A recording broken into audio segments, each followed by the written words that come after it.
वहीं 5 राज्यों के चुनाव के नतीजे आने के बाद कांग्रेस के हाथ खाली रह गए और चुनाव में उसके निराशाजनक प्रदर्शन का सिलसिला जारी रहा। वो न पंजाब में अपनी सरकार बचा पाई, न ही यूपी के कुछ कमाल दिखा पाई।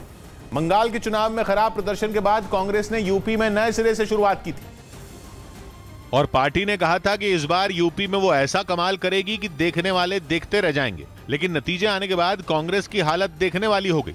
यूपी में तो उसे 10 सीटें भी नसीब नहीं हुई। यूपी में इस बार कांग्रेस प्रियंका गांधी की अगुवाई में चुनाव लड़ रही थी। प्रचार में राहुल गांधी कहीं दिखाई तक नहीं दिए। कहा जा रहा है कि पार्टी ने सारी रणनीति प्रियंका के हिसाब से बनाई। रोड शो हो, रैली हो या फिर डोर टू डोर कैंपेन हो, हर जगह प्रियंका छाई नहीं। यहाँ तक कि उन्होंने ये तक इशारा कर दिया था कि वो यूपी में कांग्रेस की सीएम उम्मीदवार हैं। किसी और का चेहरा दिख रहा है यूपी में कांग्रेस पार्टी की तरफ से? दिख तो रहा है ना सब जगह मेरा चेहरा। लेकिन जब रिजल्ट आए तो कांग्रेस का सत्ता में आना तो दूर की बात, वो प्रमुख विपक्षी पार्टी तक नहीं बन पाई और उसे यूपी की 403 सीटों में केवल 2 सीटें मिली, जो बीजेपी तो छोड़ो समाजवादी पार्टी की सीटों तक के आसपास नहीं थी। वैसे चुनाव से पहले कांग्रेस ने कई दांव चले, जिनमें उसका सबसे बड़ा दांव कहा गया लड़की हूं लड़ सकती हूं अभियान, जिसे धूमधाम से लॉन्च किया गया। पार्टी की ओर से इस अभियान के लिए खास गीत भी बनाया गया।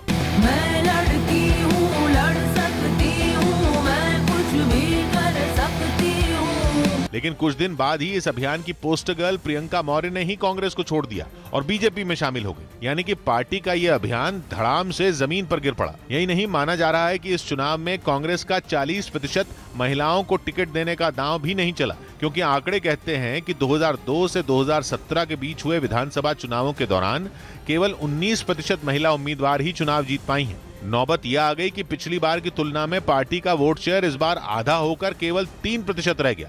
मतलब ये कि यूपी चुनाव में प्रियंका की कोई चुनावी रणनीति काम नहीं आई, जिस पर बीजेपी ने जोरदार तंज कस दिया। कहा गया था कि प्रियंका जी आएंगी, पार्टी में नए प्राण फूकेंगी, पार्टी फूक के जा रही हैं। यूपी तो यूपी, पंजाब में सालों पुरानी कांग्रेस को एक नौसिखिया पार्टी ने हरा दिया और उसके हाथों से सत्ता छीन ली।